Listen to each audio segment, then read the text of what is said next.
Show panelists. That should work. Beard Straub joining the webinar. Hello, Look hello. at that. I got you on and I didn't need to be prompted. Awesome. Good Wow. job. Hey, did you get one of these? Yeah. We got new swag today. Laura does an amazing job. I can put this over my head, but I'd have to make it extra big. So, all right, all right. Thank you guys for joining us. And my cohort, Dr. Barrett Straub, is on. And we're going to have a great one. Let me share screen here. Okay, so can you see my screen? Got it. All right, cool. Fire this up. All right, welcome you guys. Welcome to today's awesome class. We're going to have an opportunity just to go a little bit deeper into this. And today we're going to be talking about where freedom starts. It starts here. And we're going to show you exactly how to work less and gain more. And I'll explain what that means as we get going. So we're excited to have you here. For those of you that are regular guests and part of the BPA community and the ACT dental community, welcome back. If you're new here, we're so excited to have you. Welcome. And I'm going to be leading the conversation. Barrett's going to be adding it. And then as you have questions that come in, Barrett, you okay manning the chat here? Absolutely. Yep. And I'll Yeah. post CE here shortly and all that stuff. Yeah. Awesome. And then do you have your microphone? Would you mind queuing up your We are a good team. We help each other. And so while he's queuing up his microphone, we just want to let you know, like one of the things we are coming up on our quarterly study club called the To the Top Study Club. Now here's what's so cool. We offer this all the time. We have a lot of takers of this, and it's so great. It's one of the most favorite things, I think, I'm speaking for myself, that we've ever done. And it's our regular study club that we do quarterly. We do it in person. We also have our virtuals. So this Friday we have a virtual. And we get some of the best thinkers in dentistry, entrepreneurs ever. And we put them in a room and we guide the discussion, share our greatest tools, the newest learning, and they add to it and they add to each other. Each group is about 50. We're maxed out in 2 groups, and we have them on Fridays from 8 to 3. Now it's so cool and so much fun that you can come for free. We call it the golden ticket. You can show up and you can immerse yourself in the experience because we believe in it so much. We'll feed you it for free. You can come hang out. You can take all the information, and if you didn't like it, you don't have to stay. Now I know that won't happen, but you're welcome to come. And being an entrepreneur is lonely. It's very, very hard. I can speak to that myself, and it's even harder trying to figure it out on your own. Don't do that. So you can join the To the Top Study Club, and it's our golden ticket. So if you're interested, you can reach out to Gina, Gina, on our team, and she'll roll out the red carpet for you. Now, another thing I always say during these classes is I just want you to know what we do. We're practice coaches. We only do 3 things, only 3. That's it. Number 1, we can give you all the information to create an amazing practice, and you can do it on your own. Then you can do it in a group, or we can do it for you. And I'll go back to doing it on your own is in the Best Practices Association. You can actually start the journey today for free. If you go back to the Google Play Store or the Apple Play Store, you can start the journey for free. And all of the information, and I do mean all of it, even today's class is back there. You can learn from it. You can share it with your team, and we'll guide you step by step on how to create a great practice and a great life. The second thing that we do is the To the Top Study Club, which I already mentioned. So you can do it on your own. You can do it in a group, and that's the To the Top Study Club. Or lastly, if you've tried everything, if you're like, I've tried everything, I've been in a lot of groups, I've done a lot of study clubs, I'm just so busy, I need some help, you can raise your hand and we will help you. And that's our one-on-one pro coaching program where we will hold you accountable to doing this. We can also talk to your team in a way that you can't talk to your team, in a nice way, and help them see a better practice and a better life. And so if you're interested, you can join us there. And so a lot of this information comes from these 3 products or these 3 levels of service. So we're not just making this stuff up. This is what we do every single day. And the cool thing about what we're doing with tech now, the BPA app is so cool. I just learned this week. that most of our clients, most of the people in the BPA, they actually like doing it on the desktop. They'll just fire up the desktop and they'll look at it on their desktop. I do it, same thing, and just look at it, and you can see all the great questions. It's an amazing community back there. You can post a question every day and go, "Hey, I need some help with this." And people go, "I got you. I had the same problem." There are some great ones this week. So that is pretty cool. And then, like I said, you can download the Best Practices Association app. You're going to have to search for it, Best Practices Association, and you're going to see we're going to add stuff to it all the time. Barrett, anything you want to add before we just keep rolling? No, let's keep going. I like it. All right. So today's topic, big one, is freedom starts here. Work less and gain more. What does that mean? I'm going to be super, super specific and show you exactly what that means and then give you a treatment plan around it. Now, I always like to start here. Why is this so important in dentistry? I think it's one of the most important subjects ever because you as a dentist, you're going to go to work hard. But I want you to, at the end of the day, go, that was worth it. That was totally worth it. And success in dentistry just isn't about revenue. It's about building a practice that supports your life. The reason you became a dentist is you wanted a great life. You just want to make a ton of money and you want to live that life. And we believe the ultimate measure of success at the end of the day is how many days you actually work. I want you to think about that. Time is the new rich. I might say that a couple times. I don't care what people produce. I want to know what your life looks like at the end of the day. Because when you get older like me, the days go faster and you want to capture them as much as possible. So, what we're going to do today is show you this. When you intentionally design your schedule, optimize your production, and align your practice with your personal and financial goals, you can create a better practice and a better life. I'm going to make this challenge. You can come up with crazy stuff. Send me an email and go, I want to make this much money. I want to work this many days and I want to practice this hard. I guarantee you with the GAPS formula and all of the, we can make it happen. Now here's the caveat. You have to do the work, but I can map this out as well as Barrett or any of our coaches predictably. And that's my challenge to you if you're listening to this. So again, why is this important? Your practice has to serve your life, not the other way around. People build practices all the time, and their practice is their life. They try to squeeze in life. Don't do that. And by defining the number of days that you work, you can take control of your schedule instead of it letting it control you. And it's natural. I mean, if you're just starting this journey, you can equate to more days, more potential production. And we want you to break that chain. And profitability is not about working more. I can't say that enough. It's about working smarter. Now, I actually don't like that phrase. People go, work smart, not hard, but very few people ever define it. I'm going to define it for you today. It's easy to say work smart, not hard. But what does that mean? Let's go there today. Optimizing production allows you to reach your financial goals without adding any more hours, any more stress, any more operatories, any more producers. You can do it. And it's very, very predictable. Let's go there. What does smarter, harder mean? You could take a screenshot of this if you're watching the video. Practice 1 on the left side is one scenario. Practice 2 on the right side in green is the second scenario. And let's call number 1 in red harder and the other one smarter. So oftentimes we take a dentist who's producing, anywhere between 1.3 and $2.1 million. It depends. And I'm talking about a single doctor, maybe 2 hygienists, and they're in this range. And so I'm going to just pick 1.5 million because that's easy math today. And Barrett says this all the time. I think gross production is one of the most useless numbers. And so I'm going to walk through this quickly and then we're going to break it down. When your buddy says, I do 1.5 and you go, I do 1.5 too, that does not mean the same thing. They could actually be completely different practices. Let me explain. Because your gross production might be the same, but one writes off 33%. The other one writes off 10%. It's not the same deal. One has 10 plus team members, one has 7. The net production in the harder practice is $1,005,000.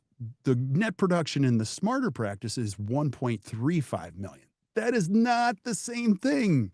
Now, here's the cool part. That's a difference of $345,000 in collectible production. But this is what I'm trying to say. The harder practice works 220 days. 220. That's crazy. The smarter practice works 180, which is a way better life. You're talking about a difference of 40 days. But here's the big deal. When you're running off 33%, this is simple math, and this is just where we start. That means you're working 72.6 days for free in the harder practice. That's 4 months. You're just going to work, gloving up, working on patients, and you're not collecting any money. And I could argue you're actually paying, so you're working more for free than just those days. Practice on the right, 15 days now. This is so important. The practice that's smarter, they are giving away days for free, but you're choosing to give this dentistry away. You're picking and choosing. I want to do this for a teacher. I want to do this for a pastor. I want to do this for the underserved. I want to do this for a family member of a team member. On the left, you have very little, if no choice in who you're giving all your discounts.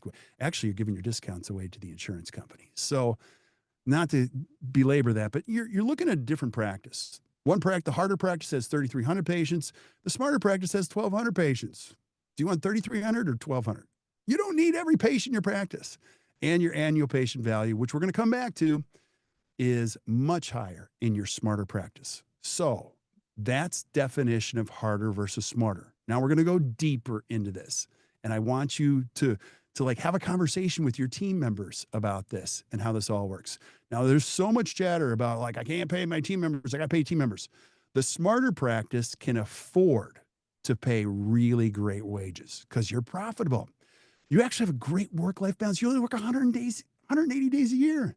It's a calmer pace. It's slow. You're laughing and you have a lot of money left over at the end of the month. The harder one doesn't have any money to pay really great wages. And it's poor work-life balance. You're working crazy hours. It's much faster. I guarantee you it's faster. And you have little or no money left at the end of the month. There's two ways to do this. You can do it smarter or you can do it harder. And that's what we're going to talk about today. And your schedule is a big piece of this. Your schedule is a direct reflection of your systems and efficiency. I always say this, send me your gaps and send me your schedule, and I'll tell you everything about you. I don't even need to meet you. I don't even need to know if you're tall, you're short. I'll tell you how much your patients value what you do, how well your business is run, how crazy your office is. You guys could do this too. That actually would be a fun webinar. Let me throw up a gaps and let me throw out a schedule and then have everybody chime in. What do you think's going on here? It tells us everything. And what we want you to do is have a well-structured schedule so it can ensure capacity is maximized without overloading your team. People think growing a practice makes things better. No, you can wear a team thin, you can wear dentist thin, and actually it compromises the care you provide to the people you serve. But freedom is a big word. Like I really believe that's a big reason why anybody became a dentist. Freedom of choice, freedom where to practice, freedom of your hours, freedom to do the right thing. And when you don't do that, you lose the freedom. Freedom starts with intentional planning, and that's what we're going to cover today. When you set really clear goals for your practice, align your schedule to those goals, and optimize your operations, you can create an amazing practice. No one ever fails at this. And I'm going to show you exactly kind of how, well, I mean, we don't have enough time to show you exactly everything, but really the ideology around it. Now, we're going to start with number one. Define your ideal work schedule because life is going to go fast. You're going to blink and you're going to be me if you're not careful. I'm 54, getting ready to turn 55. It's crazy how fast that goes. So I want you today to define your ideal work schedule. Now we'll work backwards. I want you to establish how many clinical days you want to work each year, starting with this year, 2025. Like, let's just start. You have to start with how many days do you actually work, and then define how many clinical days you want to work. Now, according to the ADA, Health Policy Institute, this has skyrocketed in years. The recent data shows that the average dentist works 1,758 clinical hours a year. Now, let's assume that's 8 hours a day. That's the equivalent of 220 days a year. That's crazy. I've been doing this for almost 30 years. Whenever we would find a dentist that was 200 days a year, my first thought is, that's nuts. And then it was 209, and now the national average is 220. It's crazy. Our best practices work in the 180s or 170s, depending on what kind of practice they have. And time is the new rich. And we see so many people. There's probably over 1,000 practices in the United States that have been involved with the BPA or our lectures that have changed their hours to 7 to 3 straight through, and they do it 4 days a week. Now, I'm not telling you to go 7 to 3. You could do 8 to 4. You could do whatever you want. But I'm here to tell you, you could do whatever you want. And I love these texts. One of my favorite texts is from Jake Kirby, Tyler, Texas. The first month in January, actually our best month ever when we changed our hours. He had 19 team members when he sent me this. It's crazy. So you got to reverse engineer your production goals. So here, I'm going to say this again. Just define how many days you want to work and work backwards. And now you can start to build the schedule. We're going to identify what needs to change in your practice to support this vision because there are roadblocks. A lot of them are self-limiting beliefs, meaning patients won't come in during the day. Patients won't pay for our dentistry. My fees are too high. There's all these beliefs that get in the way, or I could never do it here. And that's part of what we do in coaching. We want to take a look at your fee structure and procedure mix. You may need to adjust your fee schedule or focus on higher value procedures to maintain or increase your profitability during these days.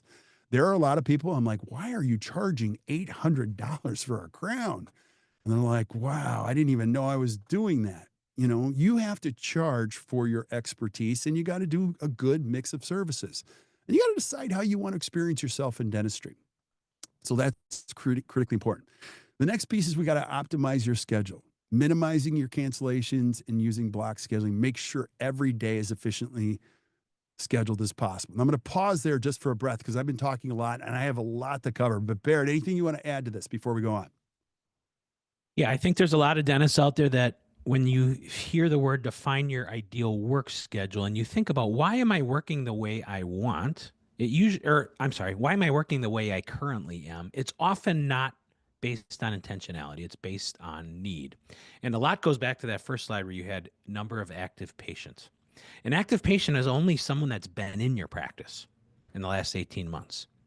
So just by that alone, we know that if we know how many days you worked in your active patients, we know how busy your practice is. Just on those two metrics alone. If you have 3,000 active patients versus 1,200, that's a much busier practice. Now, there's only so many hours in the day, right? And so when we need to see that many patients and we see them, we know that the treatment per patient is probably lower. APV, annual patient value, is basically like what's the revenue per patient. And in those high volume practices with lots of patients, they need to be high volume because their APV or revenue per patient is low. When that number moves up, now we have the ability to work less and see less patients because we're having more revenue, more treatment, more diagnosis, more acceptance. We're doing more on less patients. That allows us now to get closer to this ideal day. So you can see it's nothing more than how do I want to work? Now let's use some numbers and tweak some gaps and just simply get there. Yeah, I love what you said. It's so true. Well, I'll share with you some of the internal dialogue we have during our meetings. And our coaches will joke, they often like to see APV first before they start coaching a practice because it tells you so much. So if the APV, annual patient value, which is your collections divided by the number of active patients, is in the 200s, you already know people don't value dentistry or the team and the doctor don't, and it's a high volume, less retention of patients. In that type of situation, it's a lot more work, and we can do that. We definitely do that. But when we get a doctor who's an APV north of 1,000, we're like, wow, their patients trust them. They value their dentistry. They come to you because of you, not because you're on a list, not because you're cheap, not because you're easy. And they refer other people that are in the same APV category. They go, I know you're expensive, Dr. Straub, and I got to pay in advance. And you go, yeah, come on back. Nice to meet you. What's your name? You know what I mean? So it's really cool when that starts to happen. Now, the schedule thing is a big one. Remember, start with your schedule, how many days you want to work. Think about all of these things. And now we're going to reverse engineer the schedule. And we have an amazing tool back in the Best Practices Association. Now, you have to be a premium member there, but we walk you through step by step by step how to do this. And it's an awesome tool, how to schedule it in the computer, how to rethink it, how to put all of these things in place so that you don't have to go back to your team and go, I have an idea. I've done that. That doesn't really work very well. It's great when you have a tool and you say, let's do this. Let's use this tool and let's make our lives better. I'm telling you right now, they will appreciate that you've made a decision. We're going to work these hours. We're going to go in this direction and we're going to get the schedule right because the schedule is a hot mess for most offices. The more you control the time around what you do during your days, the more you control your destiny in dentistry. So it's really important. The next thing I want you to think about is like, there's a lot that you do and you hold on to it because you don't think anyone is smart. If you're a dentist, you don't want to delegate anything because no one can do it like you do, whether it be photography. You got to train and develop your team to handle more so that you can focus on what matters most. I use this slide all the time, and I got it from Dr. Pete Dawson. You have to determine where is your circle? Where's your focus every single day? Because your focus can't be everywhere. It's got to be on the things that move the needle for the practice. And most of it is going to be on treatment planning, doing the dentistry, talking to patients, not walking up to the front, trying to figure out what happened in the practice. So make sure you're good about delegating the things someone else can do.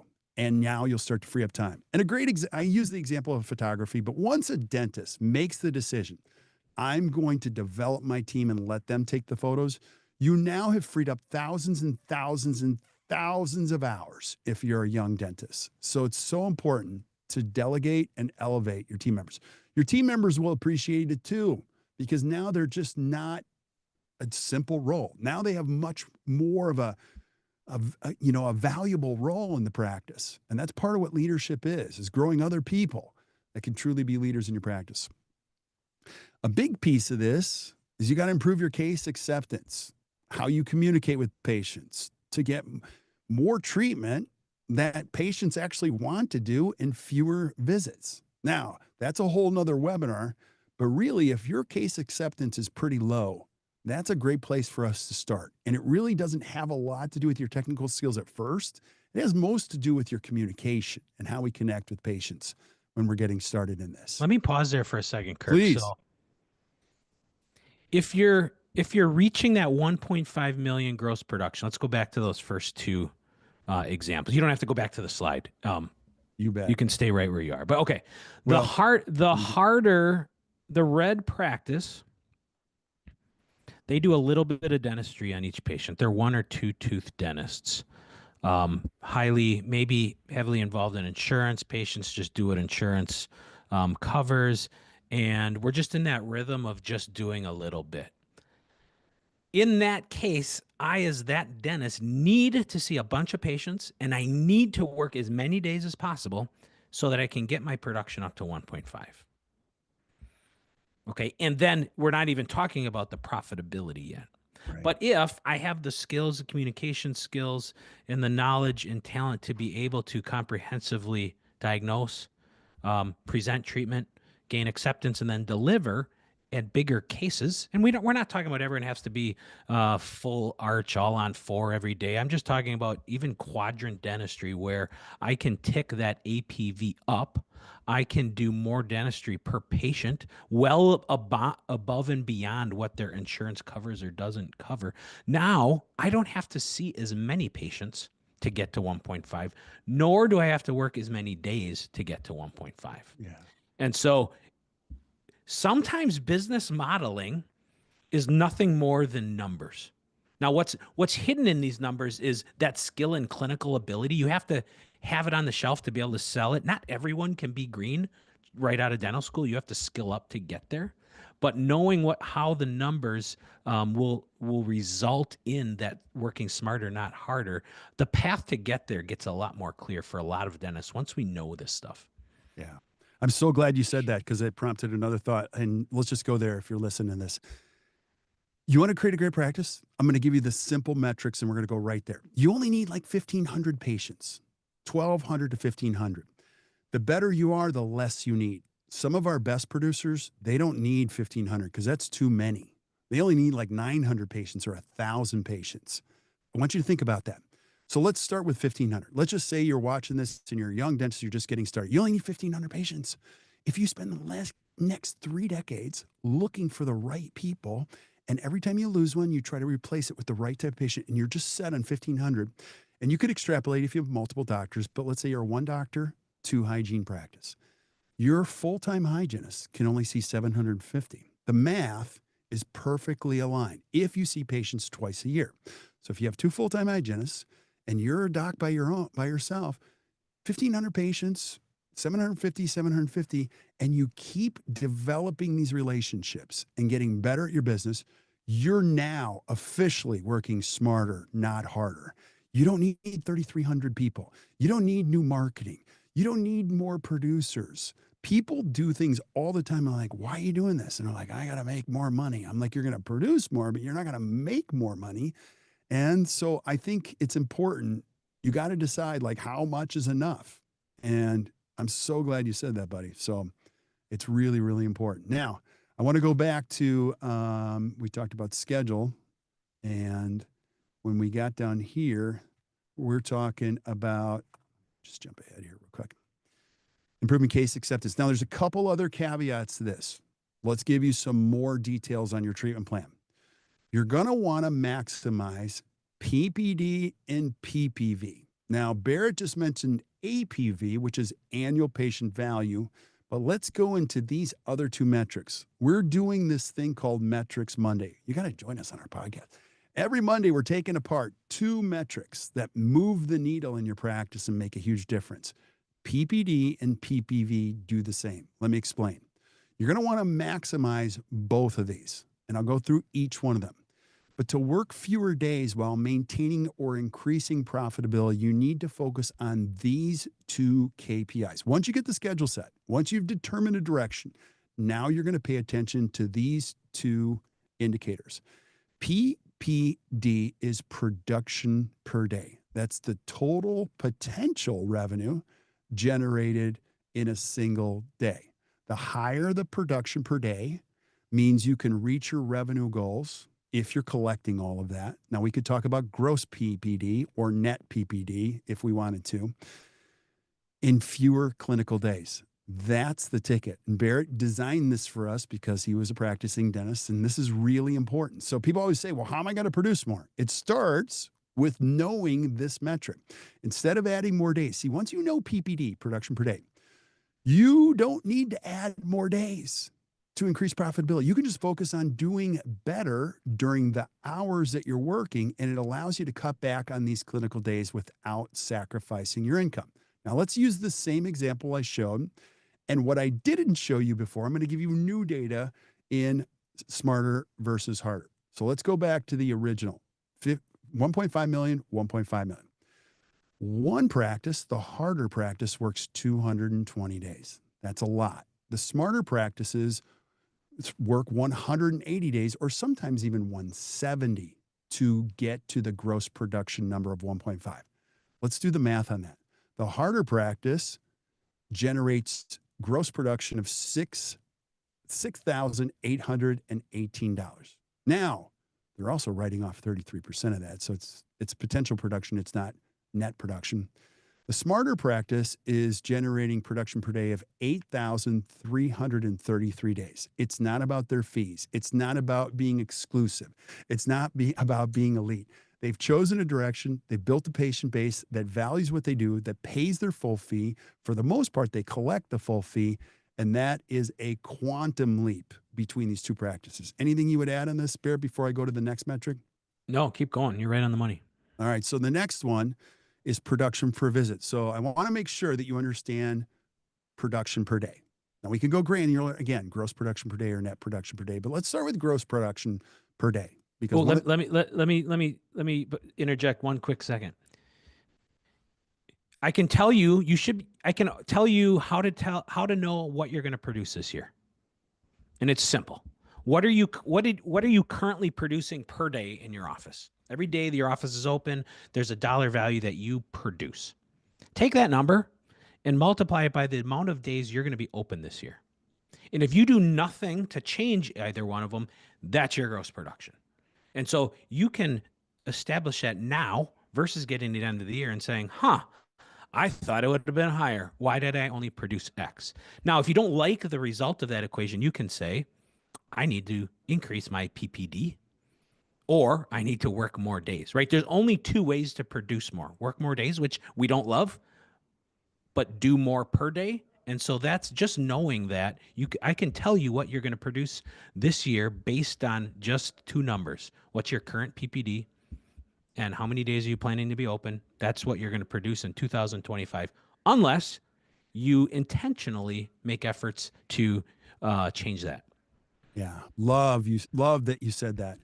And that's what our coaches do. They can analyze a day and go, listen, you're working a lot, but you're not producing enough. A lot of times it is just scheduling the right patients at the right time, minimizing cancellations, which we'll talk about. And just by doing a simple few things, you're going to see your production is going to go up. And it's amazing how mathematically, correct this is when you start to. Now, it's not perfect, but you'll have days you're like, wow, that's crazy. It's just that simple. PPD. Now, I want to talk about the other metric, which is production per visit. Now, that's the average revenue generated per patient visit, production per visit. Now, higher PPV means fewer patients needed to be added to achieve your goals. Now, each appointment generates more revenue. So, as you can see, the better you get at this, you're doing it over and over and over again. You can now start to improve profitability without adding days, ops, all of those things. Now, let's go back. Remember, I said production per day. So the harder practice, production per day was 6,818. Smarter was 8,333. Now let's go deeper. The harder practice, 20 patients in the doctor's schedule and 2 hygienists seeing 8 patients a day, assuming they're working 1 hour a day.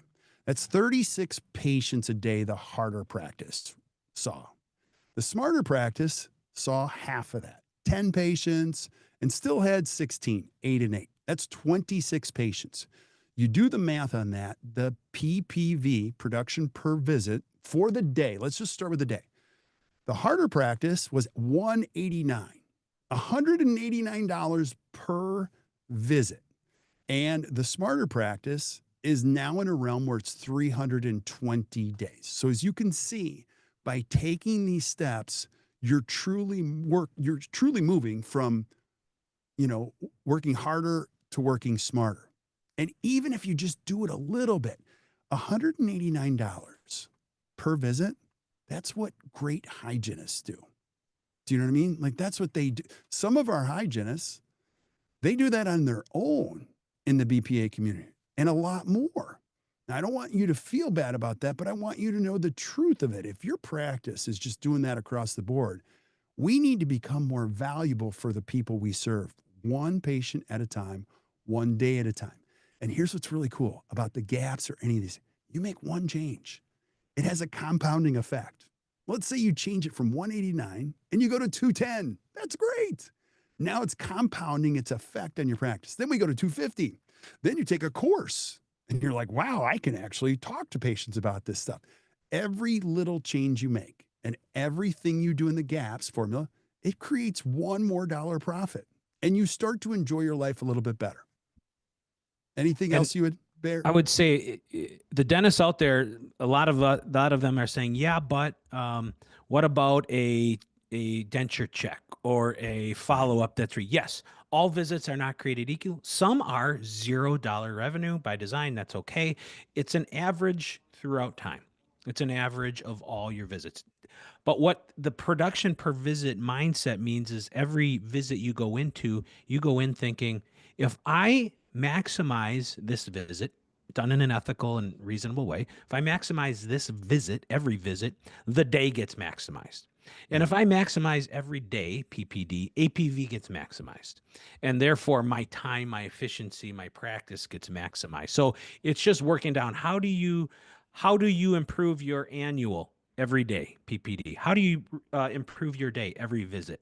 You go into every visit saying, boy, I'm going to do 3 resins today instead of just one and then another one and then another one. or Yeah. I'm going to add that fluoride, or I'm going to take that x-ray. I'm going to maximize the time the patient's here. And in that mindset will easily take it from 189 to 210 without you even feeling that you did anything more or different. I love it. I love it. I don't stay on social media so much, but to piggyback on what Barrett's saying is like there's a big trend now on what to teach kids. Do you teach kids to chase money or create value? Well, that's clear. You get them to focus on creating value because when you create value, it brings a lot of money behind. Now, I love that because I tell my kids this all the time. Don't go to the world and ask the world for money. Go to the world and create value, and then people will go, "How do I pay you?" And the same principle applies here. If you've been listening for a long time, you know that one of my favorite jobs I ever had in my life was at Applebee's. Now, whether you like Applebee's or not doesn't matter, but I was the 3-time employee of the month at Applebee's. Now, here's what's so important. My check average, this is what I was proud like, my check average was twice what some other servers were. It had nothing to do with the money. I wanted to make people to feel good. I wanted them to enjoy it. Now, yes, with that came tips, but here's the tip of the iceberg. You had repeat customers that go, I want to sit in his section. You had people that stayed a long time. They brought their friends in. Like I got the choice of things. You open up so many doors when you start the whole idea of I'm going to create more value for the people I serve. They came back more frequently, which meant it was a slam dunk. So check average is the same thing as production per visit. How do I create more value for each one of these people? And again, I'll say this again. People refer people that are just like them. They go, you got to go to my dentist, Dr. Bears. He's crazy expensive, but he's so worth it. And that's how you build an amazing practice, not through Facebook ads. So it's good stuff. What's the country song that talks about Applebee's? Oh, Fancy it's like? Is it fan? Oh, fancy like. yeah. Oh my gosh. Don't even go there. I was Bourbon Street steak and Oreo shake. Right. I was Right. cool before that song even came. I knew what that meant. Like the second that came out, I'm like, I know exactly what that meant. Fancy And like. actually, Bourbon Street steak, if you guys, if any of you ever were an Apple buddy with me, like that was the most expensive thing on the menu. I So could what makes it a Bourbon Street steak? it wasn't great. Like I'll Just just some say that. gravy and stuff on it. It Yeah. was just a big steak on this sizzler and it had all these, other It's things, but it fancy was like. it was Yeah. expensive. It was very For expensive. Applebee's. Yeah. Yeah, So if so you I haven't heard that song, go check it out and think of Kirk serving Bourbon Oh, Street don't steaks don't even in the open back that up. corner of the Applebee's. And Oh my gosh. It was just great. It was great. So now a couple other pieces to your treatment plan is you got to optimize schedule capacity. Capacity in this context refers to what percentage of your available clinical hours are actually scheduled. People in the industry define it differently. Capacity is how many apps, how much more can we do? That's potential capacity. Real capacity is like, what do we have and how full is it? Think of it as a restaurant. We have 10 tables, they're full all the time. Or if we had a cruise ship, we have 320 cabins, they're full all the time. We don't need to add cabins. We don't need to add all these things. What we have is full. And when you grow, you're growing from a position of strength, knowing we're going to expand and we're going to keep it super tight. A fully optimized schedule, meaning your capacity is full. It allows you and ensures that your time spent is maximizing production in fewer days. Now, there's a capacity issue in dentistry. It's a big one. Everybody can have 100% capacity. And let me say this 95% capacity. You got to track it. And so this is one of my favorites. I love this one because Barrett, you gave me this one. This is so great. this is actual from my practice. I literally pulled it off the kitchen or the cafeteria wall. Now, if you're watching the video of this, here's why I love it so much. The first time I saw it, no one even needed to describe it. I'm like, this is brilliant. This is the secret right here. And I want you to describe what this is, Barrett, like if you're looking at the screen. So the only thing worse than working 220 days is the knowledge that I only saw 182 days of patients during that 220 days.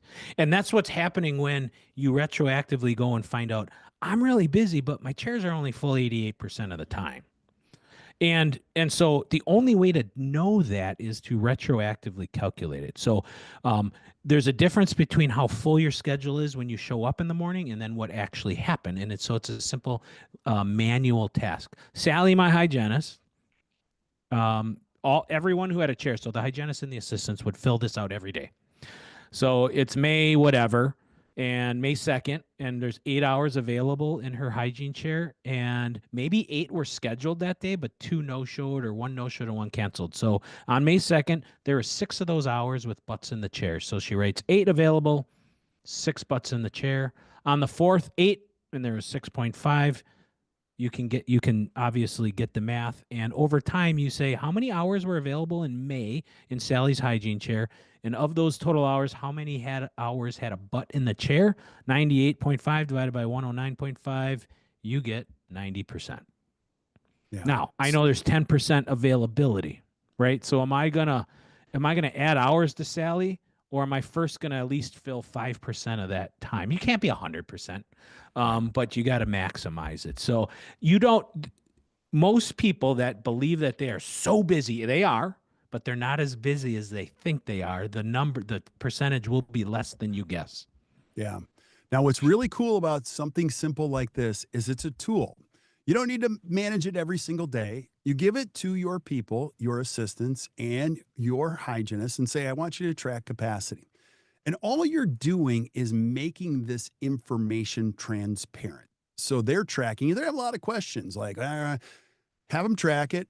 And it might not be great the first month, but it's a starting place. Now you're going to see your hygienists are going to be different. One's going to be at 94% and another one might be at 75%.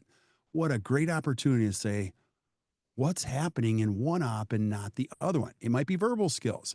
Together, we're going to work together to see how we can bring everybody's capacity up. You, as the dentist, can't track this. It has to be on the team member. The team member, any good team member, will go, wow, I'm at 90%. Where should I be at? And I'll tell you, you should be at 92 to 95%. And if I'm a great hygienist, I'm like, well, how do I do that?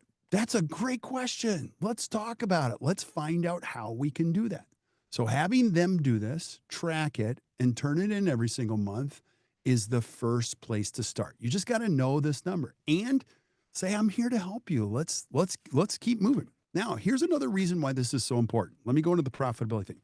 If you're a hygienist, you're Sally, and you're working 8 hours a day, one patient a day, you have one cancellation, you've cut the profit in half. You have a second cancellation, you're now working for free. And if you have a third cancellation, I can guarantee you're working at a deficit. You're actually losing money in that column. And it would make mathematical sense to send the 5 patients home and send Sally home also. But that's silly. No one would do that. You have to make sure that we're making adjustments in the right direction. One more caveat is this: we have a lot of ex hygienists as coaches here. And they always share, like, wow, I always thought a cancellation was awesome. And now I realize it isn't awesome. Chris, who's our director of coaching, was like, man, I used to sharpen instruments. I loved cancellations. I'd get caught up. I would take a breather. I would have my lunch. I would talk to people. And now I realize, oh my gosh, that was terrible. And so any good hearted person will want to succeed on their own and with your help as a coach. And that's why capacity is so important. So it's critical you have a system for this. And we have Capacity Tracker back in the BPA. It's easy. And if you struggle with this, we can help you. So let's Oh, assume a practice is at total practice at 85% utilization. yeah. So if you know that, and you know your production per day, and you're like, I'm at 85. What if I was 95? Add 10% of that dollar value back on your production per day, then add it by the days you're working. And you're like, oh my God, I just got to fill the chairs I have, and I'm all the way up there without building another op or buying another practice or adding Saturday hours to Sally's schedule. I mean, you can do the math and say, man, if we just fill one more hour a day, our production goes up. I'm able to now pay bonuses and all that stuff. So it's usually just a math problem, but we Yeah. have to know the numbers first. I love that. Now, you mentioned one thing I want you to add some clarity. You mentioned give this to the assistants. What are the assistants doing with this? They're doing your doctor, your operatory chair. So I personally had 5 ops. I worked out of 2 hygiene, 2 of mine, and 1 was an overflow. So each hygienist was in charge of filling out this sheet for her chair, and each assistant was in charge of filling this out for their preliminary op chair. And however many operatories you're expecting to be full, you fill out a sheet. If you have an overflow, that's just an overflow. You can or you don't need to fill that out. Yeah. The data doesn't lie. What it does is it shows you inefficiencies. You can instantly say, let's fix that instead of adding another op that costs a ton of money and you have to find another person or two to man the op. Yeah. And so we want you to be smarter, not work harder. Make Right. sense? Absolutely. And so let's go a little bit more. How does that support my freedom goals? A couple other things to consider. You're going to want to pre appoint patients strategically. If you have 3,300 patients, not all these patients are good for you. You have to selectively invite the right ones back. And pre appointment is really important. I like the bib. I don't have a picture of the bib, but the bib is one of my favorite. The patient bib is called the seatbelt. You should train patients. Don't touch it. Don't touch that. No one touches that. I only touch that. We finish one last thing before you take that off. We're going to get you scheduled for your next appointment because the second you take off a bib, man, they're doing the swim move. They are good at sneaking out. They are so quick to go, I'm out of here. Don't let them touch the bib. You want to ensure patients leave with their next appointment and it's predictable. Again, you're taking a look at your schedule. So it's really simple. Like a patient, your hygienist might say, "Hey, listen, I'm going to pre-appoint the patients that show up and they pay and they're good patients." Some patients have canceled 13 times. Don't put them back in your schedule. No law is requiring you in dentistry to reschedule or pre-appoint these patients. Pre-appoint the good ones that want to show up and they want to pay. And you want to implement a system for this. And again, we have a lot of examples back in the BPA to avoid the gaps in production. You can do this predictably. What's really fun about being a coach, like people are always like, isn't it hard to coach dentists? From a behavioral standpoint, it is. Like getting somebody to do something or be a better leader, that's our biggest challenge. But mathematically, it's easy. Like diagnosing a dental practice is crazy easy. If you guys came to watch us work for a day, you would look at all the metrics and you go, oh my gosh, I know exactly what's going on. Look at all the cancellations. Look, mathematically, it's really actually a very simple model to diagnose what needs to be fixed next. The people thing is the X factor. And so that's a whole nother class. We also want to minimize these cancellations. You can't let people cancel. I'll say this. However you do it, you can't let them. If somebody calls to cancel, you can't say, that's okay. No, no, no, no, no. I'm not. If I came to work at your front office, first of all, you'd fire me after a day.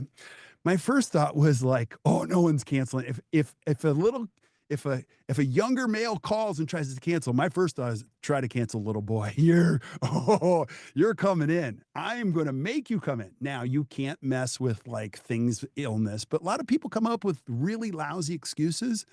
And you have to teach people this. We train people how to behave in a dental practice. We train them how to show up. We train them how to behave. We train them how to value our practice. And that's important. You have to train patients. So you want to build value for the next visit when you're scheduling. You want to establish some really strong reminder systems. The reminder systems aren't the fail proof thing, they're just one layer. I'll find a way to cancel no matter how much you try to remind me if I don't value the appointment. But people do like to be reminded of their appointments. I do. And there's a difference between confirming appointment and reminding somebody appointment. Like I like to say this, and I heard a hygienist say, we consider all appointments confirmed when scheduled. If you would like a reminder, I'm happy to do that. But let's confirm this appointment right now. And you can do that through so many different systems. And you want to set clear cancellation policies in place. Now, policy, I don't love the word, but it's a system to educate patients on the importance of keeping their scheduled visit. It's not about attaching a fee when they cancel. No, it's a system to let you know that you can't cancel. And the system is guided by number of strikes. And when you create appointment codes like no show, late, cancel, you can actually start to track these behaviors and you can set schedule alerts that when the third one is entered, we got to have a sit down because you have now shown me who you are and you're clearly not valued. Now, that's not the patient's fault. It's our fault. We have to set clear cancellation policies around it. And again, if you go back in the BPA, we have tons of resources. We actually have a great one that it's the 10 best practices in 30 years of doing this that you can put into play today and reduce cancellations, even by a little bit. It's awesome. Let's do some final takeaways. Barrett, any thoughts before we go bring this home? No, let's do it. All right. So lastly, it's a lot of information. So I appreciate you guys being on. But I want to bring it home with a couple things. You didn't build your practice just to be trapped by it. The long hours, constant demands, and the feeling there's never enough time for yourself or your family, and even a moment to breathe, it's going to wear on you. It's going to wear on your relationships. You will eventually not like dentistry, but it's not dentistry. It's how you do dentistry. I'm here to tell you firsthand you can have an amazing practice and an amazing life, but you have to be extremely intentional about how to do that. And if you don't know how to do that, there are people out there that do this professionally. Your practice should give you the freedom. When you practice 180 days or 175, I guarantee you're like, dentistry is a great profession. I love it. Like, I have time. I can golf. I can go to courses. I have the ability to do what I want with my time. Time is the new rich. And we want you to enjoy going to work, not thinking. And I'll be the first to say, nothing created more resentment for my job when it took away my personal time and it was unexpected. Like, when I'm working and I know I should be with my family, I'm angry. And so is my wife and my kids. So, like, don't do that. So set your ideal schedule. I'll leave it with a couple less thoughts. You guys, this is America. Think about this. This is the United States of America. You can do whatever you want. You can watch this today and go, I'm done. I'm done. I'm done. I'm not doing Saturdays. I'm not doing evenings. And I'm going to a regular schedule. And you won't fail. I'm here to tell you, you won't fail. You'll figure all the other pieces out and you make it happen. You want to define the number of clinical days you're willing to give to this great profession. Don't give extra blood and stomach lining just to try to make more money. Now, it can happen, but when you recognize it's happening, say, I'm not doing this anymore, and stop. And, you don't have to have a perfect practice. Let's say you're watching today and you're like, oh, my practice is the harder one. Start somewhere. If you're working 220 days, let's go to 210. Then let's go to 200. Let's go over 190. You can do what Pete Dawson told me years ago. He said, Kirk, you can be an overnight success in 5 years in dentistry. And his point was like, just set the sail, do a little bit every single year, and you'll go, wow, I can breathe better. I can see more. I feel better. So I hope you guys enjoyed today. Again, we have the Best Practices Association app. We've got our To the Top Study Club. Feel free to join us. I dare you to join us. I think you'll love it. And we have our pro coaching program. And we're so excited. So I put the CE in the chat. So you just have to hit that link, and you got the codes right there. If you want to watch this recording or all the recordings of all our webinars and master classes, just go into the BPA and download Basic for free. And if you want the tools, come on and join us Premium. It's only $100 a month. It's a steal, and we're here to help. So thank you for being here. Yeah, thank you guys. Hope you guys enjoyed it. Feel free to send us questions. You can email me, Kirk at Act Dental, or Barrett, Barrett, nice. at actdental.com. We're here to help you. We want to be helpful. So hope you guys enjoyed this, and we will see you back in the BPA. Have a great day, everybody.